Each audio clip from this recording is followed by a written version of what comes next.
need to do those little things every single day to just plug different gaps for yourself in your knowledge. At the start, yes, say yes to everything. Bring on any type of client. But as you progress, you start to put more and more filters in place, because your team's time and energy are paramount. There has to be pain. Like, without pain, there's no action. When we changed our culture, when things had to break and remold, this was the culture we brought in. I lost half of my staff overnight. I don't know what the answer is. How do you stop this? Right. The number one thing I suggest to people is just, can't tell you how many times that little note that I wrote at 12:39 a.m. led to like a breakthrough in my business, or like that moment where I was at home and my mates are away and I did this little task on that day and that unlocked this whole fucking thing. When something good happens, I try and work out how did it happen. It's always those moments, man. There's moments where other people will just be chilling and you're there fucking grinding. All right, guys, in this episode, we have the founder and CEO of Australia's leading creative performance agency, Jamie, in the house. We've had him on before. It was a great episode. Now, this time we chatted all about the landscape of business, how it's changing. He reveals genuinely what's the best beginner business model that he believes is really going to explode in 2024. He's already making some really, really big bucks in this space. We dive into what it's like to start a business, to build an agency, and to grow throughout the levels. I won't spoil it anymore. Before I get into the podcast, I just ask for a couple favors if I can. If you're watching on YouTube, do me a favor, just like the video, subscribe. If you haven't already, hit the bell notification as well so you don't miss every time we upload a podcast. And then if you're listening on an audio channel, if you can just leave a review and let us know what you're loving about the podcast. If you're not, some feedback as well, whatever. It really, all those things really helps the podcast grow, and I really do appreciate it. Anyway, let's get into the pod. All right, we're back. Our second ever part 2. I was just saying to Jamie Kritharas, he's been on the pod very early days. It was number 14. This is number 90 something. Only the best guests get invited back for a part 2. So those who weren't listening back then, which is a lot of you, you're in store for a really good conversation. This guy's been in and around business for a while now. Had a super interesting backstory, like quite a big successful DJ. We won't get into that so much in this episode. If you're interested in that, go back to episode 14. We talked about that whole journey and how he ended up on business, which I kind of do want to touch on with you a little bit about kind of people finding their purpose and passion, whatever that may be. You and I both didn't wake up first step out of uni and be like, it's business. We went through this whole journey, and I think a lot of people are still figuring that out. But for the people that don't know, you're the founder and CEO of Defiant Digital, which is Australia's leading creative performance agency. They're a multi-million-dollar agency, which for people that don't understand agency land, to be a multi-million-dollar agency is really, really impressive. Only a few really make it to that level in Australia. Like, it's really significant what you've done. Now, for those who don't know or didn't listen to that first episode, give us a bit of a, how would you describe Defiant? I know what you guys do and how you're kind of different, but in your own words, and then we'll catch up a little bit and go into some other topics. How would you describe kind of what Defiant is and why you guys are different? Yeah, man. Well, first of all, it feels special being back here for the second time. So thanks for the invite. 100%, bro.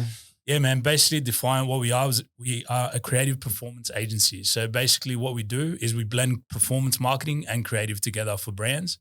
And sounds pretty simple, but it's actually a really complex thing, because it's an art and a science together, right? Exactly. Those two things are completely different parts of the brain, completely different types of people who work in those two areas. So yeah, just bringing that together for brands, a lot of e-com, but also service-based businesses as well. We just take that all off their plate and handle that entire production, all the performance marketing, and just allow them to do the things that only they can do in their business to drive it forward. So give us an update for those that did follow along on the last episode, and just for myself as well. We chat here and there, but obviously we're both so busy. I know for myself. So 18 months ago you're on, we're just chatting a lot of growth, a lot of building out a team and kind of doing some other cool fun stuff in and around the business. But tell me, where's your focus been over the last 18 months since you're last on? Where's the fight now? Like, how is it different to the business that we were talking about 18 months ago? Yeah, man. So in terms of what we're offering, still very much the same. But what it's really been over the last sort of 18 months is that whole cliche thing of, don't work in your business, work on your business. That's been my number one thing. And I know a lot of entrepreneurs face that. They hear that all the time. And they're probably like, how the hell do I do that? How do I get out of the weeds? How do I step up and focus on the stuff that only I can do and those kind of things? So, really, man, that's what it's been for us. And I'm really keen to get into that and give some value on that today. So before we get into all of that, give me some highs and lows, not highs and lows, some big wins or some big challenges that you've faced over the last 18 months. Now, before last time we caught up, we were much closer to all the, weird world we're living in. We've kind of stepped past that and got to some form of a new reality in business. But what have been the biggest challenges you've had to face and work through over the last 18 months? And what's like a win that comes to mind that you're really proud of? 100%, man. So look, one of the things about making that transition and moving into like a true CEO role is just the change that actually has to occur. What got you to that point is not going to get you to the next point. So you got to break the business down, remodel it, go again. Things are going to suck for a while, but if you don't get yourself out of that seat, you're just always going to be trapped in that working in the business sort of phase, right?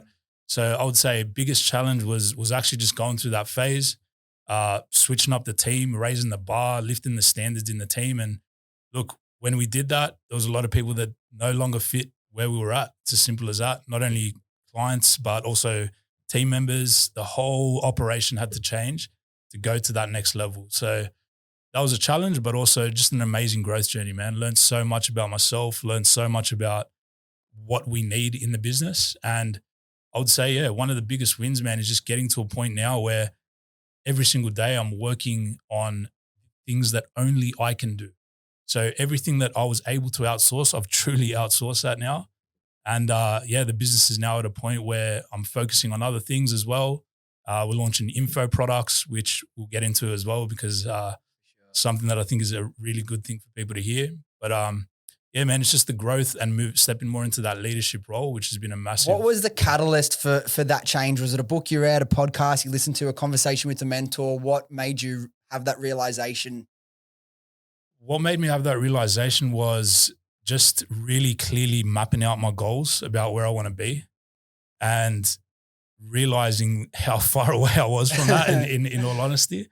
But yeah, just realizing, man, that there's more to it than just churning the wheels every single day. Like you want to build your business to a point where you're removed and it doesn't need you to operate. And I know how crazy that sounds, but what I've learned about being a CEO is that basically every 3 months you're trying to work out how to replace yourself in a certain part. So right now you might be focused a lot on marketing and sales. And okay, as soon as you've got a good grip on that, you need to work out how to replace yourself with it. Then you might be focused on HR. Then you might be focused on ops. So you're just constantly working out ways to replace yourself in the business. And I think the catalyst for me was just realizing that that's what I have to do. Like, don't get stuck just in one place. I was very, very focused on the performance marketing side, the creative, like the ops. Like I was talking to clients. Like you were very much a marketer in the weeds. I was a marketer. I was not a CEO. And the thing is, your team is looking to you for that CEO role, right? You've hired them to do a job. You've hired experts in the field. Just get out of their way, man, and let them do their thing. And it's going to suck for a little bit. It's not going to be done as well as you would do it. But like I said before, if you don't make that step up into the next phase, you're just always going to be stuck there. So, I will rewind it a bit because I want to hear the context of, a little bit more from the start of building and growing an agency. So we will get to that point, but just from that experience you've had of, every 3 months trying to replace yourself, what role or what area of the business was that the most difficult? Definitely the ops and the sort of like performance, like just making sure that all clients were performing, trusting people in that area. That was really, really hard because obviously that's the part of the business for me anyway. That was like, we take a lot of pride in that, right? We don't want to do bottom feeder results. We don't want to just be one of these churn and burn type companies. So that there is like our deliverable. That person in that seat is controlling the quality and the results for all of our clients, which is basically what we are as a business. We're not selling a product, physical product. We're selling a service. We're selling an outcome. So that was really hard to let go of. But just the way I did it, man, was just have really clear guidelines on what you need from your people and be empathetic as a leader, meet with them, be super clear with what you need, measure it. These kind of things help you pass it off and move on to the next thing and start solving other problems in the business. So that process, when it begins, talk to me about, because one thing is to have the realization to set the goals, but then like the actual delivering of the plan and implementing it can be harder. Where do you start? What's the first meeting you have? How do you start? Because there'll be people listening and you asked me a really good question before we started recording. Who are the main listeners? Where are they in the stage? Are they in business? Are they not? Are they, there's all different entrepreneurs listening to this or future entrepreneurs, and some of them are at that stage where they may have a reasonably successful business, but then it comes down to like, okay, what's next? And then I think even when I think this is a really important, conversation to be had with yourself and a plan to implement with your business, not just about, okay, where are your goals and what do you need to do in order to hit those goals, but talking about like, if you're in business and you've started your own business, you've invested money, time, blood, sweat, and tears often, right? Yep. You also want to have the satisfaction of enjoying what you do. So it's also not only about moving the business and yourself forward, but taking more enjoyment and satisfaction over the work that you do yourself. I think that's a really big thing. I'm sure you didn't start a business and think, I want to be, doing this one role for the next 10 years. Yeah. You'll lose the, the fuel that makes everything so successful within you. So how does that process begin? What's the first step to actually enacting this into someone's business? Great question, man. I love this. So basically, I think the number one thing, if you're not where you want to be in your business, if you wake up every day and you're like, I don't like my business, or I don't like where I'm at the moment, I'm not comfortable with it, the number one thing I suggest to people is just audit what you're tolerating. Like, what are you tolerating every day? Is it a shit client? Is it a shit team that don't live to the occasion? Like, what you tolerate is what you are as a business, in my opinion. Okay, so first of all, understanding that, what am I tolerating? Where do I have to lift the bar in the company? That's first step, right? That makes sort of everything clear. And then honestly, man, when it comes to making this step and moving out of your business, it really does come down to people, right? Every business, aside from info products, again, we'll get into that later. I really want to talk about that. But every business, even e-com, yourself, I'm sure you share the same view. The people that you have behind the scenes set the tone for everything. So having a real good process for finding A players, setting the right expectations, bringing them on board, and then managing those expectations. That's how you actually make that. That's the first step to making that transition. I've gone through the same thing, right? But, my process, I guarantee, was different to yours, and mine may be repeatable, may not be. What's your, game plan or strategy for hiring A players? And I honestly look at the same way that businesses look at sales, and they're like, I've got to have a sales pipeline. I've got to have, my next few sales in the bank, or, build this pipeline of sales. Look at it the same as your HR, so your recruitment, right? I like to have 2 or 3 people for each of the roles that we have on the bench at all times. So I love looking at it like a soccer team too, man. I'm a massive Man City fan. You look at Man City's bench, they have world-class players for every single position sitting on the bench at all times, just in case this guy doesn't perform. And what that does, that bench holds that standard of the players that are on the field every day to a high standard, because they know if they start fucking up, they're on the bench, right? Not to that extent with business, but I like looking at things like that. What do you mean by that? Because do you mean there's someone doing another role that may be slightly junior to that's being prepared to take that step up if necessary? What does it actually look like in a business sense? Okay, yeah. So the way it looks is that at all times, we don't like to have our team at 100% capacity first and foremost. So we like to have every pod that we have within our team, we like to have it at around 80, 85% capacity at all times. But what that looks like is that those people in those roles know that we're always hiring. I make this very, very clear to everyone. We are always hiring. They see the ads, they see it on LinkedIn, they know, right? As soon as someone leaves, there's a killer in the seat 1 week later. There is no downtime, right? And everyone on the team, they don't see that as threatening. They see that as, we're here to fucking win. Like this company is going to win. It's only going to move forward no matter what happens. How have you dealt with that? Having such high standards. I was going to say this ruthless culture, but having this culture of such high standards. How have you gone with hiring people? Because the whole, word on the street is that the next generation don't want to work hard. They don't get it. If someone, speaks to them in the wrong voice, it's an issue. How have you navigated having such high standards with, you got to hire from the market and the people that are available? To say this bluntly, man, I hire fully fledged adults. Yeah, that's I don't hire kids anymore.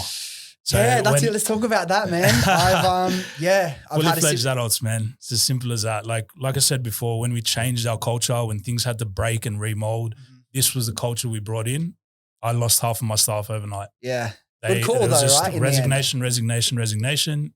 These young guns young people didn't get that sort of culture. They didn't want to be with that. They wanted to be with, oh, let's chit chat and talk every day and let's hang out and fucking go drinks. Bro, that's not what we're doing. Everyone on the team, and this is the thing, right? When you have really clear identity of who you are and what you want your company to be, you basically, you attract those type of people. In our ads, we put performance. We're a performance agency. We expect a performance culture. That means you might work up to 50 hours a week. Are you okay with that? It's a tick box on LinkedIn. We literally ask the fucking question in the interview process. And I want people to say no, because I don't want to talk to you if that's the case. You know what I mean? It's hard. It's full on. It's direct. But if you don't want that, don't join. Yeah, it's and crazy. The people that join fucking love that, man. That's the thing. They love it. They come on board. They're like, yes, I want to be part of something bigger. People who are on a mission and want to actually do the best in their role. So how did you navigate that on a personal level of having to deal with, letting people go or dealing with resignations? Was it like, were you just like, I know this is for the best, so it didn't phase you? Or was it a little bit like, fuck, I don't enjoy this, but if I want to get to where I want to be, I have to deal with the consequences? Just a quick one from me. If you've been listening to the podcast for a while, you'd know that after scaling Happy Skin Co to over $10 million per year, I spent close to 18 months creating the Viral Brand Builder program, which teaches someone with zero experience how to launch and scale their very own e-commerce brand. With over 100 training videos and direct access to me, including one-on-one calls, you'll be guided throughout the entire process. Now, the framework we have developed is unlike anything else, and we already have a bunch of incredible results from students that are making multiple 5 and 6 figures per month. So if you're ready to make 2024 your year and build a business that can completely change your life, then click the link in the description and book in an application call. Spots are limited as you'll be speaking directly to me, so make sure you book in before applications close for the month. Now, let's get back to the podcast. It's the worst thing ever. I hate resignations. I hate dealing with that thing. It's the part of the role which I really don't like, man, because you got someone else's future on the other end. But I just knew that, again, that has to happen. And it has to happen overnight. It's going to be harsh. It's going to hurt. But it just has to be done, because moving on from that point, the expectations are now set, because I wasn't setting those expectations before. I was hiring people and then I was expecting them to do what I wanted, which was in my head. How stupid is that? Yes. Right? I had to learn the lesson. So I just said, fuck it. Right from the interview process on LinkedIn, when they're applying for a job, put it there. Straight away, anyone that says, yes, I'm okay with that, I'm okay with the performance culture, great, let's have a chat. What can you offer? This is what we can offer. Now, every single person on the team has signed up for that. And they are on the team because they love that shit. They've been at an agency that signs on 40 clients per person and just delivers shit bottom feeder results. Now they've come to a company that has a high standard, and every single person on the team has that winning mentality. That's how it works, man. So it was fucking painful for 6 months, but after we got through that, the team was all solid, on board. Now that's what's allowed me to move up and step up. I've had conversations with people that have been in business much longer than us, and they've both said the same. They've all said the same thing. It's about setting that expectation clearly from the beginning, because you can't, have all the. And I've been guilty of it myself. You have all these plans or expectations in your head of what you expect from someone, because that's how you would rock up to a job. But people are very different, and I don't like bashing the next generation or anything like that, but it is becoming a really clear pattern all the time. I've read an article literally today when I was doing some research for this pod. It was just a stupid Daily Mail article, whatever, but it's like, this was a story because it's happening time and time again. This tradie or this apprenticeship kid, first day on the job, made it to lunch, never came back. Too hard, don't want to work that hard. Yeah. Mate, it happens. And you know what? Like, you just gotta look at who you're bringing on board and have those hard conversations at the start. And really what I actually try to do when I'm speaking to someone new, I actually try to downplay it. I don't try to sell Defiant to the person. I'll tell them what we're about, but I really want them to know that what this role is about. And if you come on board and you kill it, you're gonna go very, very far. Like all of our team, we do multiple promotions for some people in the space of 6 months, man. When we find a killer, we keep them around. But yeah, man, fully fledged adults. that is what I look for. It's as simple as that. Yeah. Kids with too many problems and they're still working their lives out. We don't go down that route. It's unfortunate. I don't know what the answer is. How do you stop this rot? You know what I mean? It's like, it's systematic and it's just happening so often. And I'm sure there's exceptions to, actually, there's this kid I started mentoring recently, Daniel. He's absolute weapon. He's built stores in a day and test products. He's like, he built up the, online like side of his dad's business. There are hungry kids out there that understand, 100%. went to uni. He's like, I'm absolutely wasting my time here. Quit. He's like, I'm going to go in. There are killers out there, and these kids that understand the way the world actually works. And it's not like, okay, there's no like, you're not going to just go rock up and get paid to do nothing for a long time. You may kind of blend in at a big corporate company for long enough. Yeah. And I think that's another thing that I learned. Don't hire from big corporate companies because there's no accountability. That what they do means nothing, right? So the people that either are in business and starting to hire, or the people, people that listen to this podcast, again, not all for business, but it's around that startup culture and making shit happen. And whether you're at the stage where you're hiring for that, or you're kind of doing your kind of apprenticeship and working for the right type of companies, the right type of leaders, like you need to start thinking about this. And the world is a very different place. Yeah. But for those people, maybe it's the younger generation listening, maybe whatever. What do you think is a good way? Because clearly, like, there's a way to motivate everyone. Yeah. It's, again, looking harder for these people. But I mentioned before, like, you didn't just wake up one day and knew you wanted to start an agency. You had your property development stuff and you went quite deep in that. Yep. Then you were DJing for ages and you had a big experience with that. And then you got onto business, and it was like the third major thing that you would kind of put your focus in. And I'm talking about years of your life into that. Again, seems like this is your forever passion now, right? How do people start if they're trying all these things and they're not enjoying them? Mm-hmm. How do people start figuring out what their purpose is, passion is, or what they can really sink their teeth into in terms of a career? That's a solid question, man. I think you just got to try. You just got to jump in and just try stuff and see what you want to do. Look, I want to just take it back one step, right? I don't want to be shitting on young people, right? That's absolutely not. That's definitely not the intention, but yeah. But what I will say for any of the business owners out there thinking of hiring young people, we did that at the start, and it was brilliant.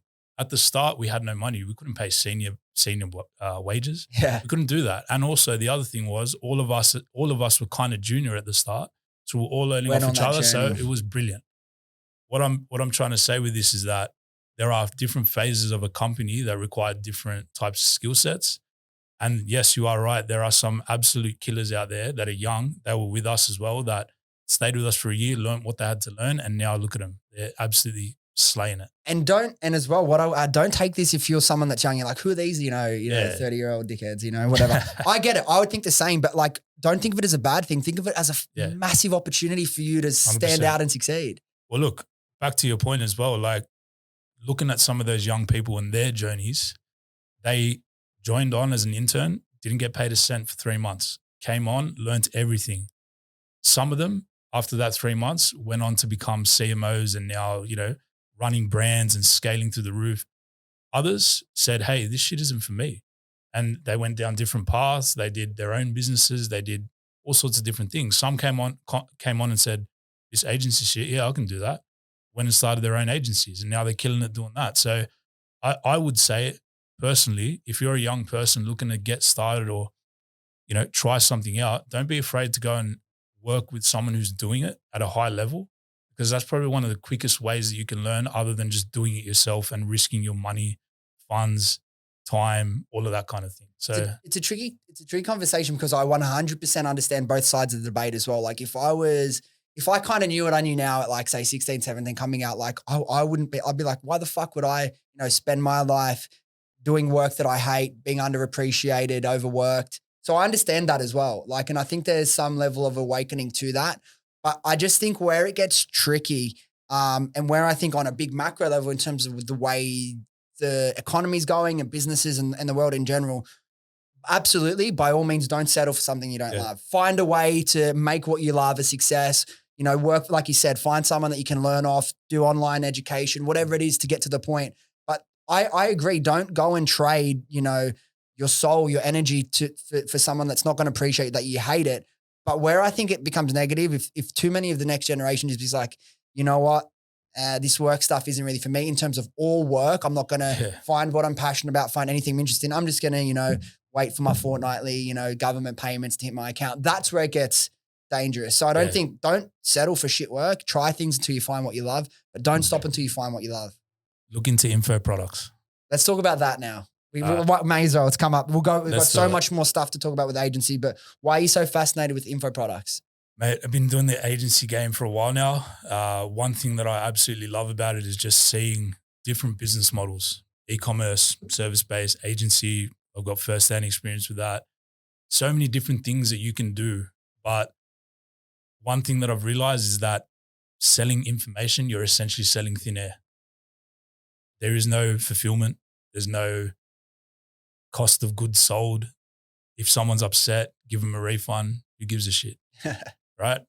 So I think I'm just fascinated by it from understanding the complexities of business and how complex it is to launch an e-commerce business, to launch an agency, to run a consultancy of some kind or whatever it is that you're doing. And yeah, I think if you're someone who understands marketing, look into info, look into selling courses, look into selling digital products, because honestly, man, some of the best results that we've achieved have been in that space. And yeah, I 100%, I agree. I think as well, though, like before you sell an info product, make sure you have value to sell. Oh, 100%. You know what I mean? Too many people want to jump. And look, I am very well, educated on info products and that business model. And there's a lot of really appealing things. And like, I could have went down the info product route if I like, obviously that like my ecom mentorship is a 12-month program now. Not a lot of people, it's a 12-month program. You get a call with me once a month. There's fortnightly Q&As, all this stuff. Right. And, sometimes when I'm because I at the moment, I'm chatting to everyone myself because I'm doing it myself and mentoring these people one-on-one. I don't, like you said with the team, I don't want to bring people in who don't have the right attitude, that don't understand what they're getting into. I have limited time, limited spaces. I want the right fit. But people, ask, and it's a completely fair question. I ask the same thing. What about, this, dropship guru with this course and this and all that sort of stuff? Like it's a great business model, 100%. And I was tempted to go down it, but like, I just feel like everything you got to really like you and Defiant launching these digital products. Great. Yeah. For someone that people can trust. Another thing I want to ask you about, for example, we'll get into it after this, drop servicing, all these different, leveraging opportunities, I think is great. Like I could have went down that route, but I just think what's the best way to deliver value and like why you're getting into it. Before a beginner, what's an example of an info product that doesn't have 5 years running an agency, doesn't have 5 years running an e-com brand? What's an example of an info product a beginner could package and sell? Great question. Well, basically any problem out there is a product, an info product, right? Anything that's a problem. Pregnancy, falling pregnant, menopause, having a newborn baby, like whatever people are facing issues with is essentially a product that you can package up into a set of step-by-step instructions on how to deal with that, right? People love this whole step-by-step, follow this, 1, 2, 3, this is the thing, right? So, and by the way, when I say info product, I'm assuming when you think info product, by the sounds of it, you're thinking like pretty high ticket, right? I'm talking more low ticket. 50, I'm talking $100, $27 USD, and then an upsell, 49, and then a big upsell. Right? So it doesn't necessarily have to be something that you know about fully, right? As long as you do your research and you package it up and you find all of the information that's out there on the internet and you distill it down into step-by-step guides. So let's pick the baby thing, for example. I'm just talking about this because my sister's got 2 young babies and I'm seeing the problems that she's having, right? But the problems like, how do I get my kid to sleep? What do I feed my kid? What sort of exercises can I do for X, Y? Like there's so many different things that are different problems that you face. And all of those can be like a 10-step guide. The beauty is, man, you create all of that once and then you sell it 1 billion times. And if you sell it for 27, as long as you generate the sale for $26, you're good. You're making profit. You're sweet, right? So that's what I love about it. They're the type of info products which you'd never even think about that are making millions and spending up to $250K a day in some cases, mate. So yeah. Crazy. Got a lot of exposure to that. You think about like, okay, where's your break even ROAS? Like 1.01. Yeah, obviously not, exactly. There's some operational costs, but if you look at a product level, fuck. When you're spending $250K a day, 1.01 is perfectly fine. Yeah, dude, look, I thought about this and considered it too. Maybe I'll do some more info products. as well. Yeah, it's a really great business model for sure. It is. And also another thing, I know there's a lot of e-com listeners here. Add value with info products too. So when, for example, right, you're selling Happy Skin Co. At the checkout or on the product page, by the way, I haven't looked at your product page, so I don't know if you're already doing this or not, but basically add a free guide for free, valued at $27, $0. We don't have that, but you know what? I'm going to do it right now. Not right now, since I love that idea. We've seen conversion rates increase. We've seen, AOV increase because they feel like they're getting more value. So they'll add something else to the cart. Again, free value, right? Costing you absolutely nothing. And it's a freebie to get people over the line, just increase that conversion rate. For an e-com brand like us, like straight away, we're probably providing most of that in like an email sequence, but why not, add just the value. Package it up into a guide, man. 10 steps to get the most out of your product, whatever it is, right? Dude, that's great, man. Yeah. Just little things like that. Info products, no matter what it is, like selling information is an unlock in marketing, and period. As well, like the rise of personal brands becoming so important for whatever industry you're in, but also it's like part of like, not everyone wants to start a big e-com brand. Not everyone wants to start an agency, but there's people in there that don't want to work a job they hate. They just want to earn enough money to live a comfortable lifestyle. That way, like with info products in that world of like, you can build that around, like you said, a problem that you've identified that there isn't super a lot of competition in that space, or build it around your biggest passion. 100%. Whatever you're passionate about 100%. and you already have the interest in, you will find a tribe of people who want to know what you know about that. And then you can educate them on that. And it's like you said, your ROAS needs to be 1.01. Exactly. In theory, and you're in the green. Costs. Again, this is a really good product for someone who knows about marketing, right? Someone who knows marketing, yes, jump into it. Someone who doesn't know marketing, learn marketing first. Do something else first. Health, fitness, supplements, makeup, fucking whatever it is you're passionate about and you know about, right? What I mean is, like if you know how to run ads and you know how to do the marketing, then yes. Oh, that's all the media buy behind that. Yeah. But as well, even if you don't, you can hire an agency and your only staff cost will essentially be an agency. Because everything else, you've got it, right? Yeah. You've got covered. You're putting in the work. You can do the emails easily. You can run a community. I mentioned as well just before, and obviously, the way I look at it when someone says info product, I'm thinking about, the dropships 997, USD. Yeah. And I think there's some of them that are no doubt really good. I think in my world of e-com, I think those are becoming in a way less effective because people really need their handheld to it. And like and that's why it would have been so much easier for me is like if I wanted to start a business to just make easy money, I'll film all the videos, do all the training videos, purchase that and step away. Yeah. And I considered that because it'll make my life easier.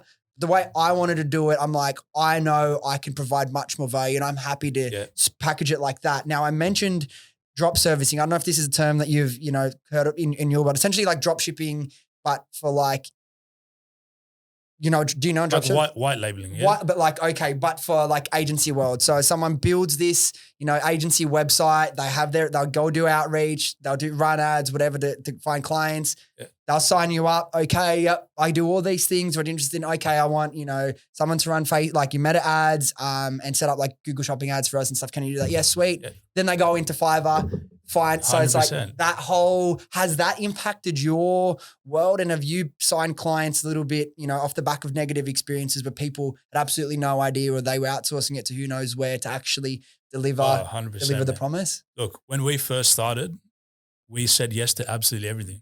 We sat in meetings. Can you do this? Yeah, we can do that. Can you do that? Yep, absolutely. We were everything to everyone at the start, and all I did, and I didn't know shit, bro. I was a DJ.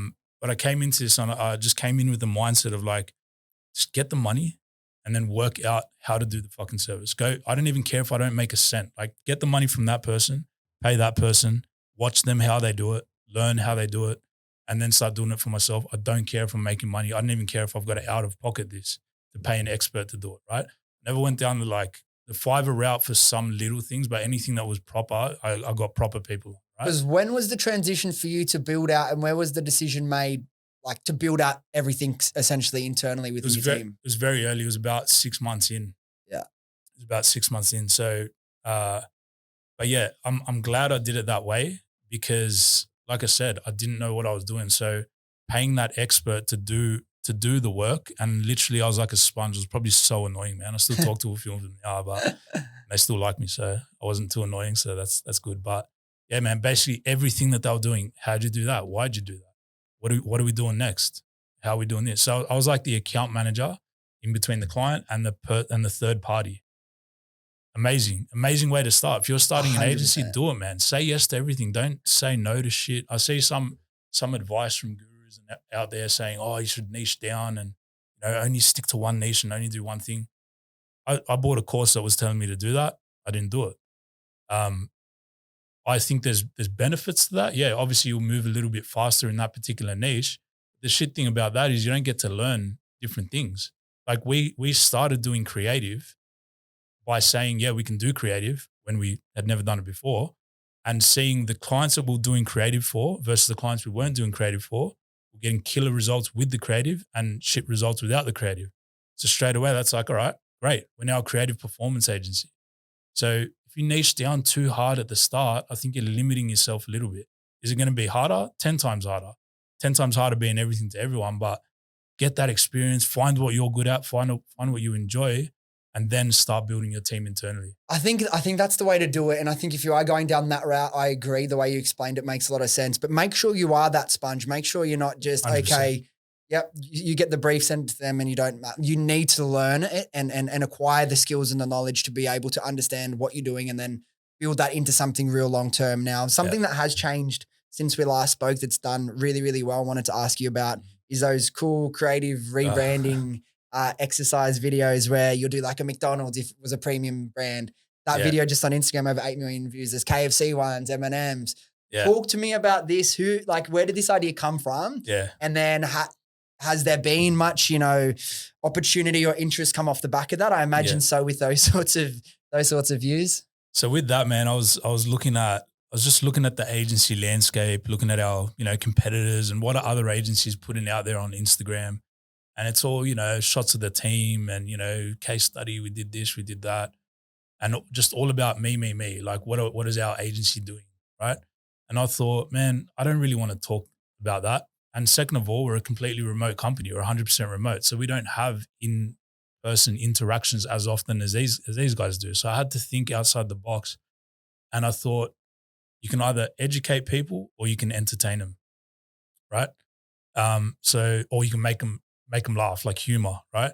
So I thought, let's go down the entertainment route, but let's be a little bit cheeky. Let's take brands that people know, flip them, and just make it fun for people to watch, but at the same time, just flex a little bit. You know what I mean?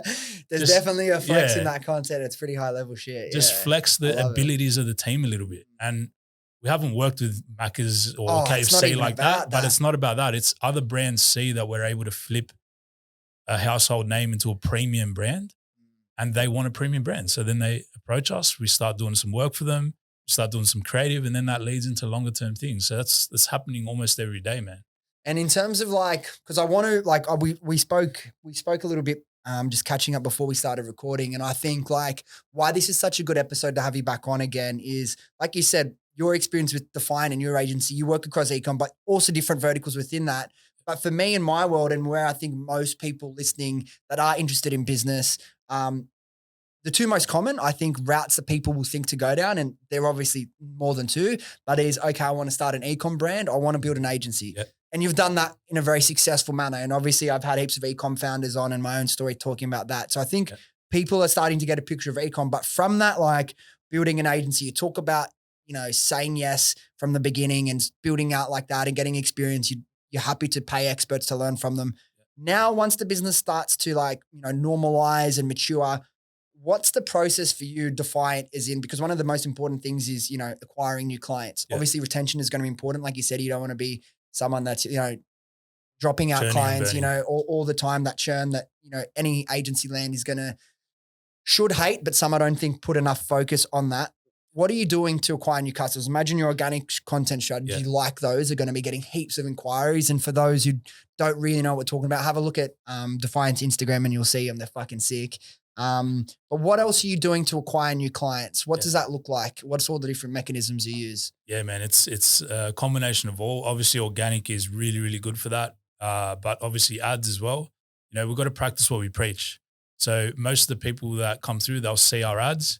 They'll hop on a call with us and they'll say, your ad caught my attention. So I want you to do the same for my business. And we're like, let's chat, right? doors open, and basically the conversation is, hey, we are practicing what we preach. Go look at other agencies. This is one thing I found amazing, man, when I got into the agency space. Agencies don't know how to fucking run ads for themselves. Like their ads are dog shit, bro. What are you guys doing? Fuck. Level it up. But anyway, and that's the thing. You're meant to be selling that. Yeah, so it makes a lot of sense that people come through that channel just so you can see, hey, look, it works. 100%, man. So again, just practicing what we preach in all areas, like on the organic, showcasing that creative, doing shit that makes people smile and laugh, and they immediately start thinking, okay, wow, this is what these guys do, and they start visualizing, okay, my brand needs that. So we want people, we just want to attract people without doing the hard sell. And when we get on the phone with people, man, there's no hard sales tactics. It's consultation from minute one. We're just consulting, right? Telling them what we think we need, telling them what gaps we're seeing. And basically all decisions when clients come on board are very mutual. It's like a partnership. It's not like client agency. And also another thing is at the start, yes, say yes to everything. Bring on any type of client, all of that kind of stuff. But as you progress, you start to put more and more filters in place, because your team's time and energy are paramount to everything. You bring a shit client on board, I can honestly, I've seen it drag the entire agency down, right? Bring a sick client on board, the whole morale lifts, everything moves in the right direction. So again, different phases, different stages. But yeah, ads, organic, events. We're starting to do more events now, like sponsored events, things like that. And yeah, man, it's a bit of combination of everything. And also just hunting. Yeah. It's like picking out a brand, going to them and just consulting straight away in their inbox. Like, hey, I'm on your website. I'm seeing XYZ. I looked at your ads library too. This is what I'm seeing here.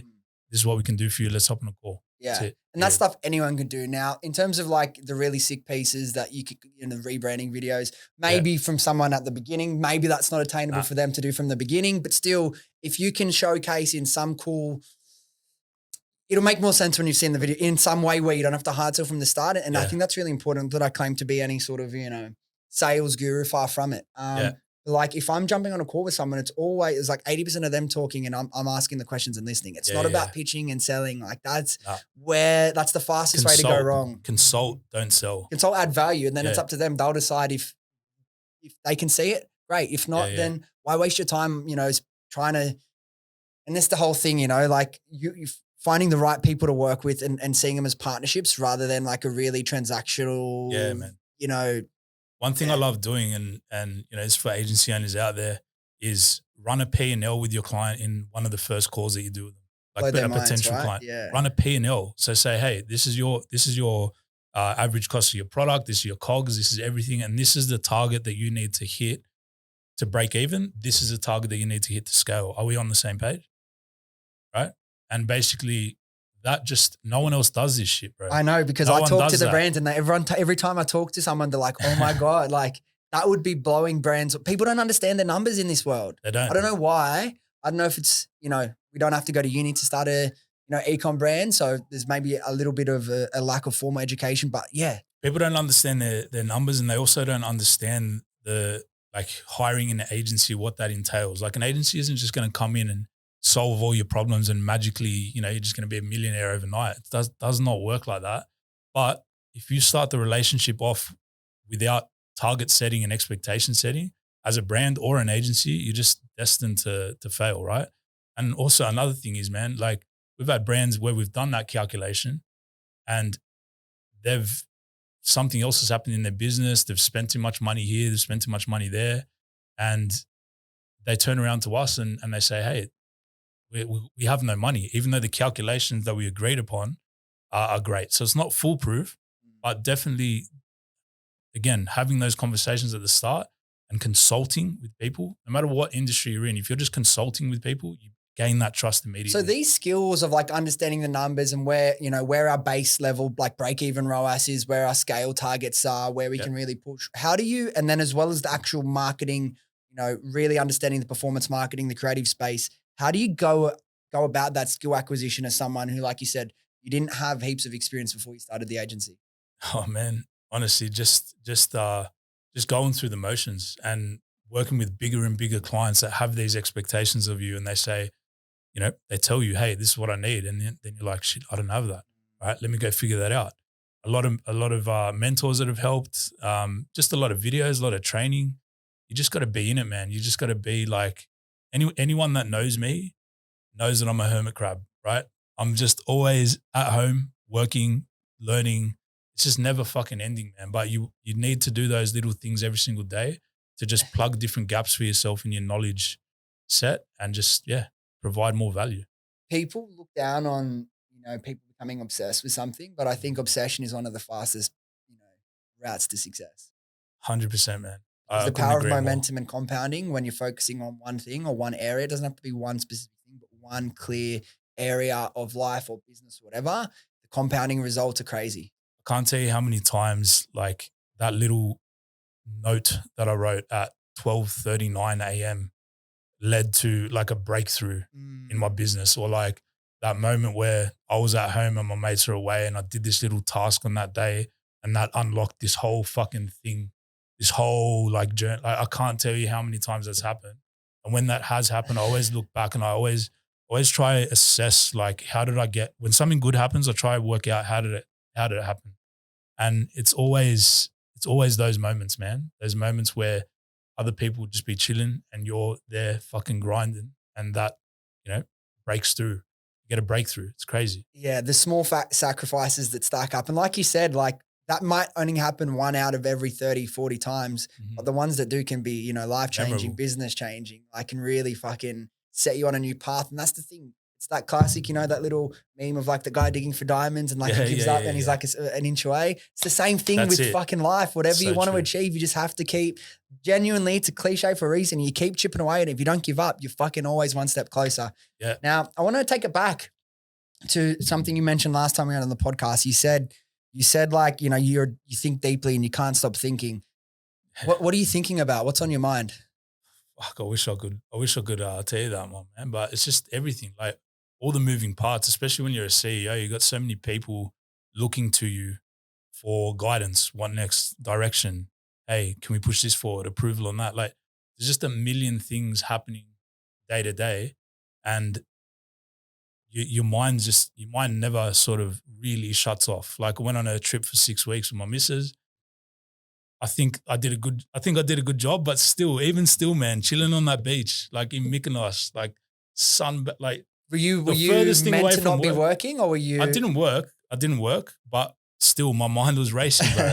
Like I met this guy, started talking about business in the pool. All of a sudden we're having business meetings and shit. Like I can't stop, bro. You can't switch that shit off, What was it like for you when I did the same thing? I was six weeks in Europe this past year as well. Yeah. The first 2 weeks I found it very hard in a way to, my internal speed was still much quicker than my external pace and the paces of where I was. So that was an interesting feeling. And then I had about a week and a half in the middle when I was in London. I did a bit of work. So when you're actually working and you're doing the things, you feel all right. But it was only once I did that. So it's probably 3.5 weeks into the 6 weeks trip. I had done we did a bunch of podcasts over in London and whatnot. Yeah. And then it was only then it took my body that much time. And then only I feel like the last 2.5 weeks I fully relaxed. Yeah. So, I get that. It's kind of like the adrenaline comes out of you. It takes a while. But bro, like the way I say it is it's hard to switch off from something you actually love. Yeah. Like how do you, why do that? You know what I mean? Why switch your mind off from that? It's a good question. Why do you have to, balance. They talk about what's your thoughts on balance? Work-life balance. Yeah. I hear this shit all the time. Why balance two things that you love? Why can't they just coexist? I see everything I do as business. Yeah. Nowadays, because like if I don't rest, then I can't work. So it's like if I don't eat, I can't work. If I don't, sleep, I can't work. Like everything, when you get to this level, you have to audit every area of your life, and you have to see everything as like productive or not productive. What is actually productive? And like you change your perceptions of what's productive and what not as well. And everyone's, tolerance for work and output is different. Like if you're been working 10 hours and you're absolutely like can't think anymore, then fucking take a break. Take a break, exactly. Don't let Homozy who I love, by the way, tell you fucking have to wake up at 5 and start work from the start. Like find what works for you and what makes you happy. And I think everyone's so unique. Yeah. Everyone has such unique, motivations and goals, and it's about really finding where that all sits with you. Yeah, man. I want to ask you something as well. This came up in the Q&A episode I did 2 weeks ago. It was a question, and I asked the last guest this too. It's a really, really, really, really good question. I want to know for you, what's one thing, or what's the biggest thing over the past, say, 2 years that you've changed your mind on? Whew. Fuck, too many things, man. The What's biggest one in terms the of most biggest pivotal thing? in way you do business, the way you see the world around you, anything. Man, you put me on the spot with that. Probably the biggest thing is just realizing that you don't have to do everything yourself, and that you you can trust people when you've done the right process to get the right people in. You can actually trust them and let them run with it. That's been the biggest thing for me. And again, I'm sure a lot of business owners listening to this started a business, they're wearing every single hat, and some of them probably still are, trying to do everything, trying to juggle everything. And you have this thing about like, just don't trust the person to do it. Or like, uh, I do it better when I do it. It's quicker for me to just do it. Man, that is a hamster wheel and a half that I was on for a very long time. So I would say, yeah, just first and foremost, like we said at the start, identifying the right people, getting the right people in, and just being okay with things not being done as good as you would do them for a little while. Just coaching those people ongoing, have the patience when they're the right people, have the patience with them. And that has probably been the biggest thing that I've changed my mind on. Because at one point, honestly, man, I was considering like, let me just run this agency myself. Let me just be the guy, tiny team, super profitable, but just I'll run it. It's interesting. I've had That's like there's days where I have thoughts like that as well, but it's yeah, not. How do you, when you're bouncing back and forth, and this is part of the reason I want, like, and not every episode's like this, but like yeah, people, that are in business realize it can be a real head, for lack of yeah, a better bro. word. Like, it's like you have all these, how do you navigate those? How did you come out with clarity that, hey, were you just being like, were you being, I don't know, sometimes I get those thoughts and I just feel like, dude, you're being a sook. It was what I was saying before. Like I actually sat down myself and I just looked at what I was tolerating. I can't stress that enough, man. Like, what are you actually tolerating in your business? You know? And I looked around and I saw, I'm like, no, this is not the level that I want this to be at. That's not the level I want to be that to be at. So just setting those really high standards, man, and just raising the bar, and then whoever rises to it, come, let's go. I've got you. I'll nurture you. I'll put the time into you. You know, I will help you succeed because I want you to succeed. You want to succeed. Let's go. Right. For the people who, when I raised the bar, the people who there was backlash, just quickly remove those people and just keep moving forward. And yeah, man, I think that's just the easiest way to look at it. Or it was the hardest thing, but also the easiest overnight switch as well. Right. When you're ready Yeah. to absorb, a new lesson, it'll click. Yeah, that's And right. sometimes you can't force it. That's the You can't frustrating force it. thing. Or you could, go have a conversation with someone and tell them that, and they will be like, no way.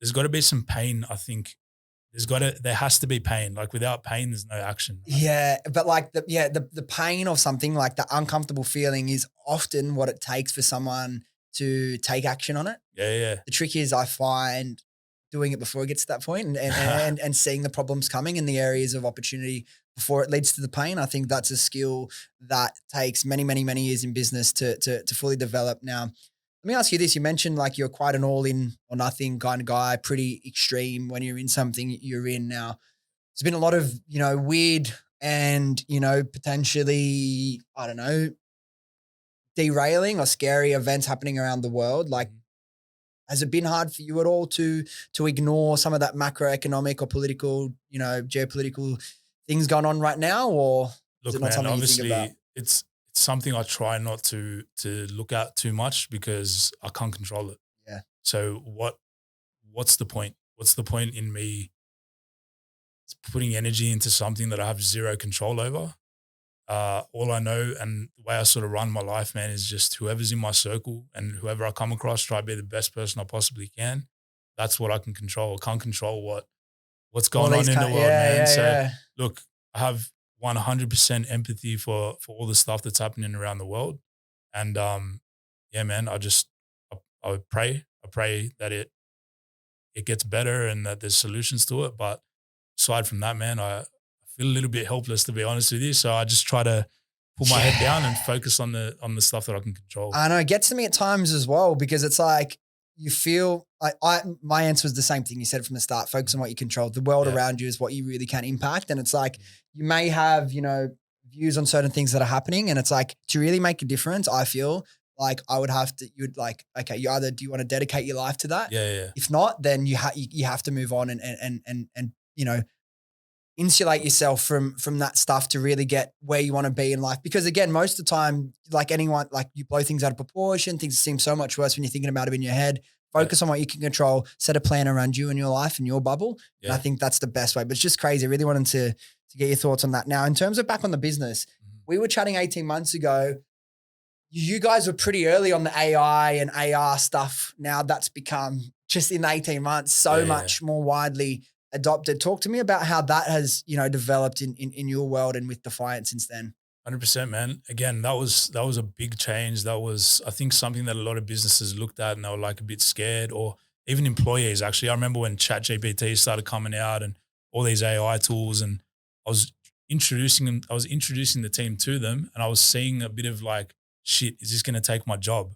I'm scared of this, and people were like a bit slow to adopt it and stuff. But I think what everyone has realized now is ChatGPT or AI is just like Photoshop. It's just like another tool that people use to get better at what they're doing. So good people using it will get better at whatever it is that they do, right? So yeah, we've brought a lot of AI into the agency, but it's never just AI. It's AI to do the grunt work and human intervention to make it special, right? And then what was interesting, I thought creatives would be, the last thing AI would, disrupt, but it's become one of the first. But it's also, like you said, and this is the important part, it actually empowers creatives to be so much better and get so much more done. So utilizing that, what do you think is the most impactful way AI has affected the way you do business? Yeah, man, it's made our team faster at doing bulky tasks, which allows them to spend more time on making it special. And to be totally honest with you, man, it's like a collaborator. I'll be honest, like you put in the information, you put in the inputs, and it sometimes comes up with things that you're not even thinking. So again, putting that tool in the hands of really talented people, I've just seen those people get like 10 times better at what they're doing. Speaking of info products, like, is there any courses that you've done? Like if someone doesn't really know how to utilize AI in the best way, is this something you're going to release? Is there ones that you've done? Like how to actually, where can people start this educational process on utilizing? Because like you said, knowing what prompts to give it, what to ask it, what it's good for, what it's not. Again, like it's so trial and error for a lot of people, but I'm sure by now it's catching up and there are places people can go, resources they can use to educate themselves. There's so much, man. Like honestly, I wouldn't pay for a course on AI, to be honest, at this point, just because there's so many people talking about it for free. But again, there are going to be people out there that provide a step-by-step instruction manual on how to integrate it into this specific way. And people are going to buy that course and buy the course, go for it. Like learn, speed up your learning. But honestly, the way our teams learned it is just purely through trial and error. Well, as well, like on that free resources thing, like if you search, AI or, chat GPT or all these prompts on X or, Twitter, whatever you want to call it, you're going to find so much stuff for free. So much stuff for free. But with that, it's such a tool that basically anyone can hop on and just start doing shit. Like it's funny when it first came out, I just remember being at like dinners and shit like that and like showing my mum for the first time and just like, she's older and she's not really into technology and she's just like, what? Like, just mind blowing. So I think just jumping on it and actually having fun with it and just playing with it, man. You're going to learn so many things. I want to start to wrap this up. Before we let you go, I want to ask some kind of more like marketing sort of focused questions because again, marketing and running ads is going to be so important regardless of what sort of business that you're launching. Now, one thing I want to ask, because again, you've kind of mentioned your process as well and consulting to these new clients or potential clients. I want to know for those that are running ads, when you take on a new client and you're doing like an audit of their account and what they've been doing, what sort of metrics are you looking for? What are the key things that you're looking at so people listening that may be running ads now can know what to look out for that they may be doing wrong? Great question. So one of the first things that we like to look at is how reliant are you on paid ads? So we love working with brands who are running paid ads, but also have really good email revenue. They're doing well on organic. They're doing some SEO. They're not, their business isn't all in on the ads platform because costs fluctuate all throughout the year with ads. And if you're solely reliant on that, there's going to be really expensive moments for you throughout the year. So that's one of the first things that we like to look at. We also like to look at profitability. Like what's your gross profit? If it's sort of like 30% and below, it's going to be tricky for you. If you've only got like 30% of margin to pay an agency, generate a sale, and pay for everything else in your business, you're working with really slim margins there. What's like a healthy gross profit ratio when you're looking at taking on a new client? Where do you like it to sit? 50% and above is kind of what we like to see it at for a smaller business. Look, there are some massive monster businesses that have lower margins, but they've got the volume, they've got the market share, perfectly fine. For a business that's looking to start working with an agency, it's got to be 50% plus to even think about bringing on an agency, I feel. Because then you got to know, like, you got to at least hit a 2 ROAS to even think about breaking even. You know what I mean? Yeah. And when you're just starting out, people may see like a 2 ROAS and think, oh, fuck, that's some businesses. It can take a little bit of trial and error even to get to that point. So I think margins are so important. Margins are so important with what I do as well. So that's something that, again, coming down to understanding your numbers as well is something really underrated in the world of like marketing. And people think, why do I need to understand the finances? I'm a marketer. Like, no. One other thing too is replenishable products. We love working with these, right? Products that literally run out because, subscription, you can have subscription revenue. So what that allows you to do is go really, really hard on the front end, spend all your money acquiring new customers and then bring them back with email, bring them back with just their product running out if you've got a good product.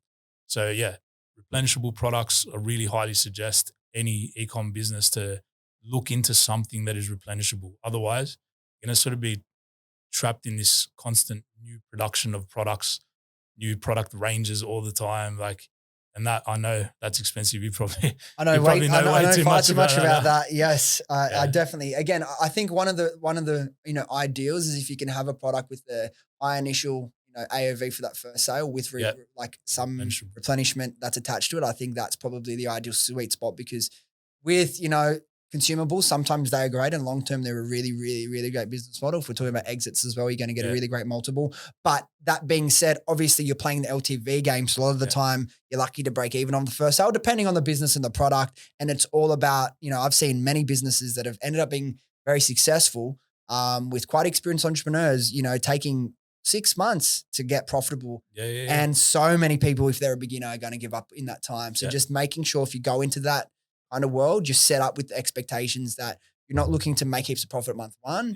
It's going to come 3-6 months down the line. Now, in terms of that over-reliance on Facebook, people, 3-4 years ago prior to, all the privacy updates and all those, everything like that, people, it was a lot more common to have a, run a bit brand and like 95% of sales coming through Facebook. It's less common now because I think the volatility has kind of affected people. But if you're launching a business yourself, at what point, say any product-based e-com business, do you think, ads from day one is right? Do you build a bit of a brand and sales in organic? I've got my thoughts, but I'd love to hear yours. Oh man, if you can start off with organic and get that firing without any ads, then that's brilliant, right? That's really, really hard to do. But if you can do that approach, then absolutely do that because that's going to allow you and give you that room to figure out your product market fit, figure things out without having to pay to figure for the it lessons, out. Right? Yeah. Right? Look, the bottom line is this. One thing that you are guaranteed when it comes to spending on Facebook, Google, TikTok is that you are going to get reach. You're guaranteed of that. That's the only guarantee that comes with paid media. So in that sense, that's also great doing from day one as well. But what you're not guaranteed is that someone's going to stop in the scroll, click, go and purchase. That's where the breakdown is. So in my opinion, man, depend. Like every single business is different. Try do both.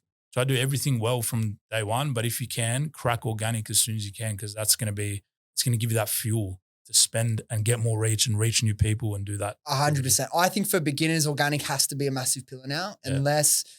Look, that being said, someone who's relatively new in e-com that I'm mentoring is doing like spending profitably 15 grand a day off one product, just running ads. So it's like there's still potential out there, but I know how many products he tested to find that winning product. So I think if you don't have, you know, thousands and thousands of dollars in the, like, say, $5,000 that you can happy to learn, you use that as like your marketing budget and get the lessons. Unless you have like experience with media buying e-com or something behind you, I think, because I see too many people, they'll start running ads, they won't be profitable. Like, I wasted $2,000 over the first month, and now I don't want to. I give up on it. So if you have a limited budget, like the power of TikTok and Instagram Reels is crazy. If you can build up, like you is another example. There's so many brands that have done that now. Build up a level of, you know, recognition in the market, even build up some organic sales, because then what you're going to do is you start seeing some videos will pop off, some will go more viral than others. You start to see, okay, what messaging are people really relating to? And then you can use that to feed your ads, and you'll be in a much better position to succeed with them. I think you still can from the start again, but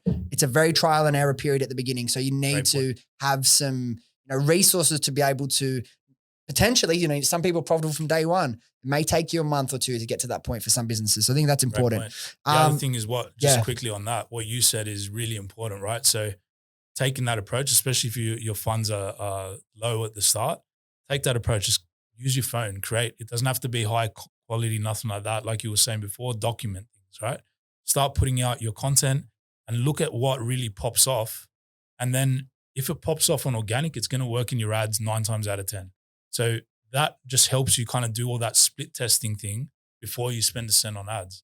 So 100%. Yeah, it's really good. Like, take your organics, launch them into ads. One of the first things we do with brands when we bring them on board, we audit all of their organics. What were the top performing organic posts? Just take those, put them in an ad, because just amplify it. People love it already. Just amplify it. Get it to the masses. Now, one thing as well, I've had a lot of different business owners on the podcast, and you know, some people will say when it comes to running ads, everything has to be video, and then some people will run only exclusively static, and they kill it. And then, you know, you hear the whole, you know, UGC is the most powerful thing. Now, when I look at your content, again, I don't know everything you guys do for your clients, but the stuff that's, you know, on that display shelf when I go look at Defiant, it's a kind of a bit more the premium high end sort of stuff.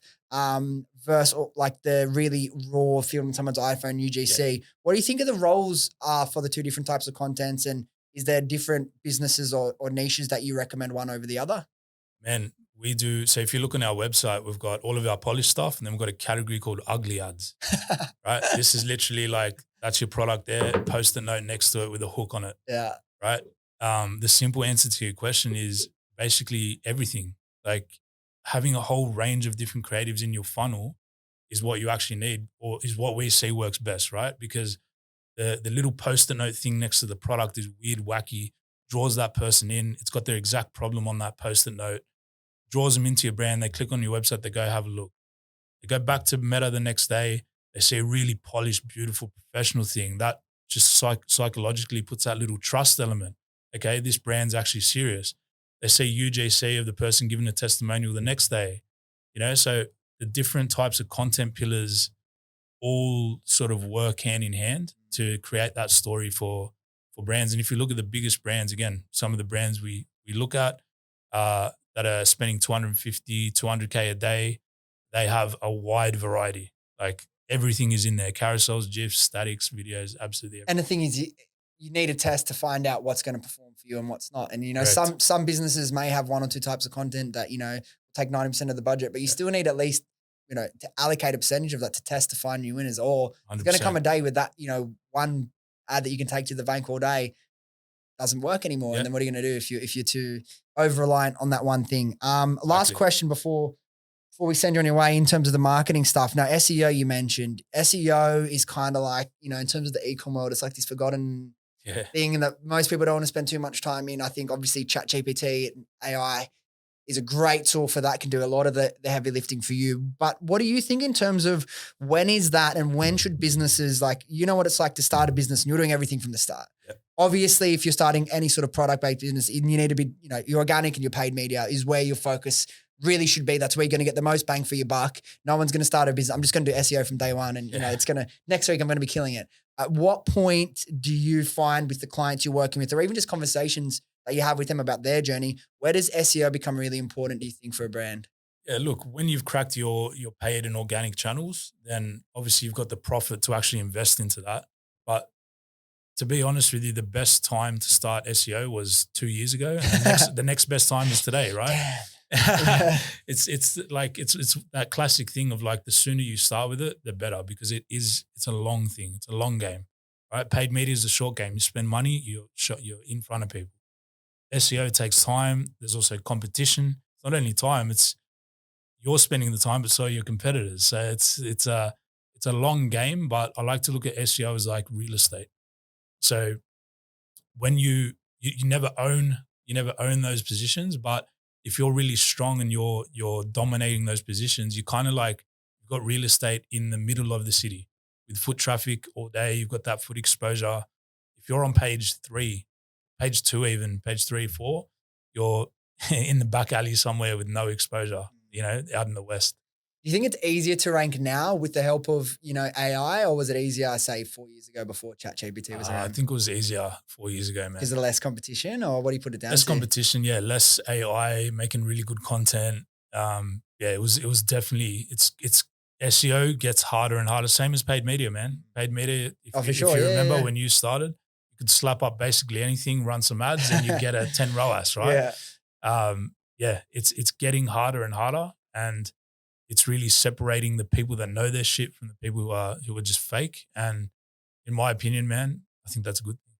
No, yeah, 100%. Now, talk to me. What's your goals? What's next? What are you looking at in terms of 2024? What does that look like for you in Defiant? Yeah, man, 2024 is a big year for us. Like I said, really stepped into that real CEO position this year. So I've got all my leadership team in place, still building that team out and really, really growing that. I've got some really big clients that we're working with now as well. So yeah, really just continuing to grow the team on Defiant, work with great brands, work with good people, and also launching info products, man. These will be completely unknown. No one's going to know about it. It's going to be undercover. When do you think it's gonna? Oh, so it's not even going to be. It's undercover, man. It's for products that you would not even think Yeah. there should be a product for. But yeah, Interesting. man, that's a little side hustle. And again, just taking everything that I've learned about marketing and just doing it with no face of the brand, no exposure, no staff, nothing like that. Just running ads for a very specific problem. That's sick, dude. You have to, yeah. I'll fill you in. Fill me in. Don't worry. And for people wanting to learn more about what you do, yourself, your journey, Defiant, kind of the work you've done, where's the best place they can find you? Yeah, man, just our website, defiantdigital.com.au. Our Instagram is @defianthq. Check it out, have a look, and yeah, basically see what we're up to, man. Like I said before, we're flexing a little bit on there, but any brands that need that sort of next level creative with a performance approach, that's who we're for, man. Love it. Anyway, bro, part 2 in the books. Legend. Thank you so much for giving us another hour and a bit of your time. Thanks Appreciate for having you, me, bro. man. Thanks, man. Legend. All right, guys, thank you so much for listening. If you enjoyed this episode or you got something out of it, do yourself a favor, do me a favor, do your friends a favor and share this with them, and they can come along on this journey with us. Thanks again, and I'll see you next time.